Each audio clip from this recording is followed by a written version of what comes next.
السلام عليكم ورحمة الله وبركاته. النهاردة معاكم فيديو جديد للفراخ المشوية بطريقة تحفة جدا، وتكون محشية رز بطريقة جميلة جدا ولونها الذهبي الحلو ده. يلا كده بسرعة الفيديو نشوف عملناها ازاي. بسم الله الرحمن الرحيم. بسم الله الرحمن الرحيم. اول حاجة هنا بحط زبدة على زيت اهو،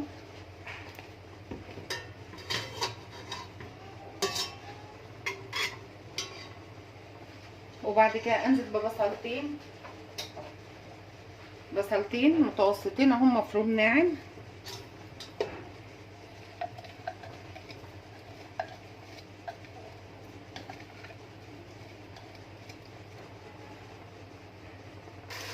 البهارات معايا ايه؟ معايا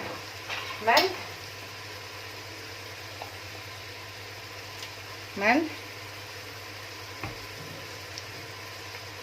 ورق لورا مطحون قليل كده، شطة حسب الرغبة، معلقة كبيرة من الكمون،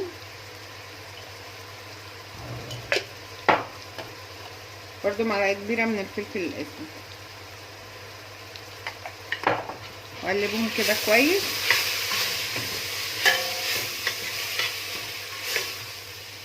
انا مش هحمرهم، انا بس عاوزاهم يتبلوا. كمان معانا رشة بسيطة من جوز الطيب، بشرة كده بسيطة قوي.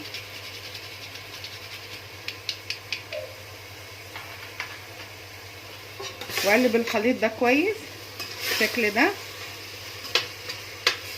لو في حتة بصلة كبيرة زي دي بتشيليها.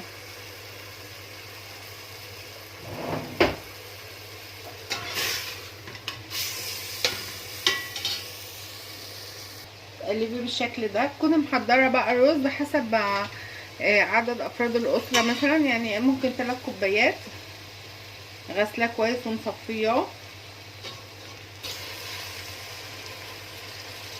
اهو بالشكل ده.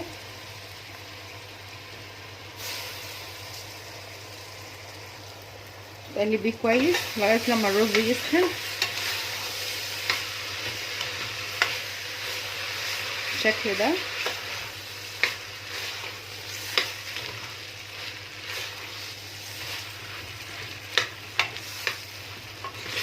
لازم الرز بتاعك يسخن كويس في الماده الدهنيه.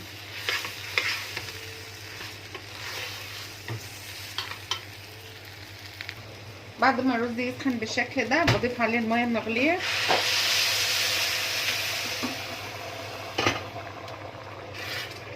كل كوبايه رز عليها كوبايه ميه،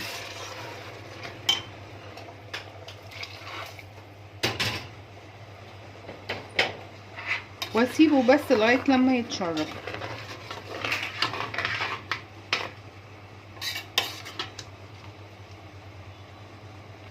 اتشرب بالشكل ده. هاخد جزء منه اهو، انا مش عاوزاه اكتر من كده، هو هيكمل سوا جوه الفرخه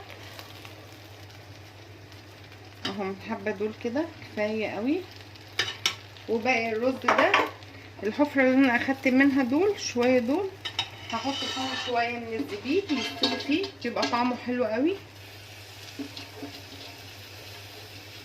وبرده حسب الرغبه، حابه تحطيه مش حابه براحتك. وبغطي كده عليه عشان يستوي حلو فيه ويبقى طعمه جميل. وطي بقى عليه ولغايه لما الرز يكمل سواه.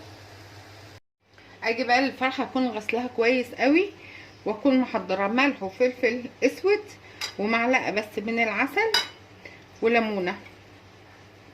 اخلط الخليط ده كده مع بعضه بالشكل ده، الملح مع العسل مع الفلفل الاسود. دي اللي هدهن بها الفرخه من بره ومن جوه. معلقه صغيره من العسل، ما تكتريش.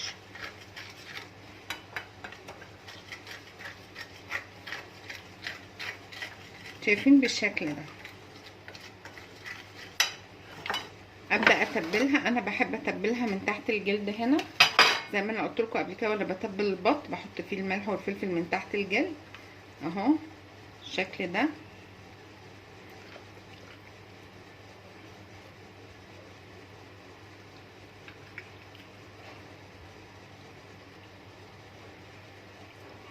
وابدا احشي. يكون الرز طبعا يكون برد وابدا احشي.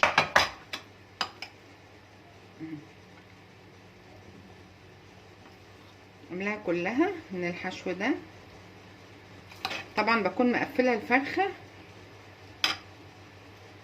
من الجنب التاني عشان طبعا الحشو ما يخرجش.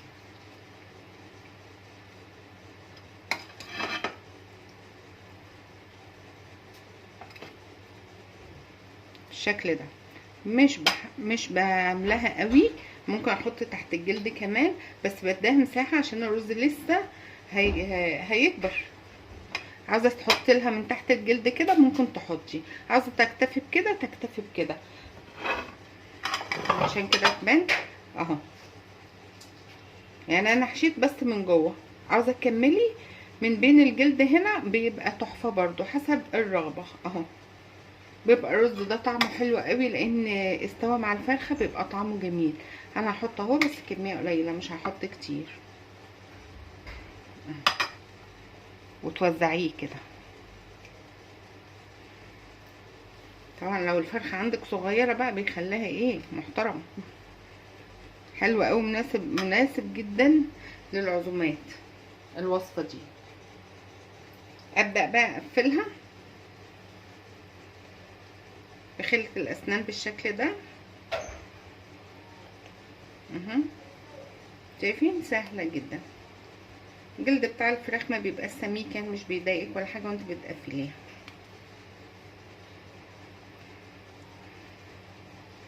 لو انت سايبه اساسا المكان ده بتاع الفرخه ده ممكن تدخليه الوركين كده في بعض، بس انا بصراحه بنضفها الفرخه، بشيل منها كل حاجه كده. بعدين ما تقلقيش لان هي هنعملها في الكيس الحراري. تقفليها بس كويس.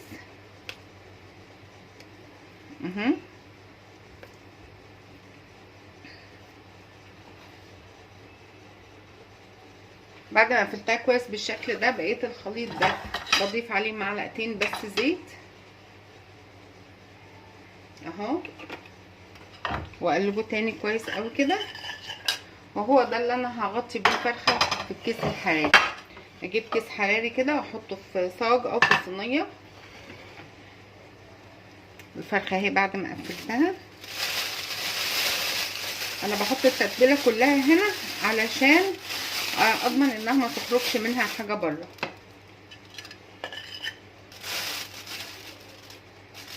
عليها كده من على الوش وهي هتنزل لتحت.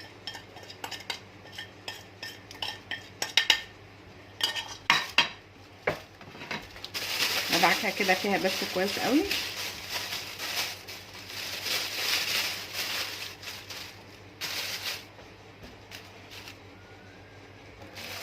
ابدا بقى اقفل كيس الحراري من فوق كويس قوي كده اهو، من الفتحه الفوقانيه دي.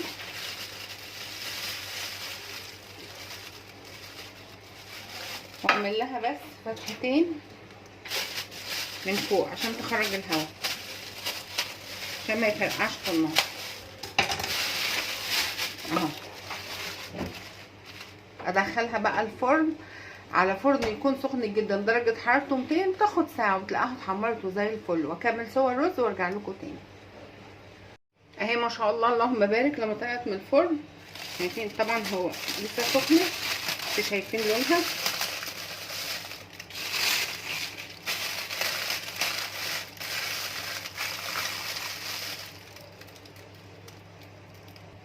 شايفين لونها. هاخدها بقى انقلها كده على الطبق ان شاء الله اللهم بارك. تحفه ولونها جميل جدا. هشيل بس الحاجات الزايده دي.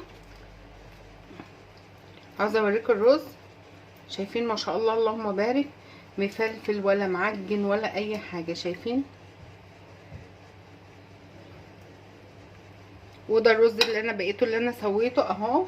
اتمنى ان الوصفه تكون عجبتكم لايك وشير وتفعيل الجرس عشان يوصلك كل جديد. نتقابل في وصفه تانية باذن الله، والسلام عليكم ورحمه الله وبركاته.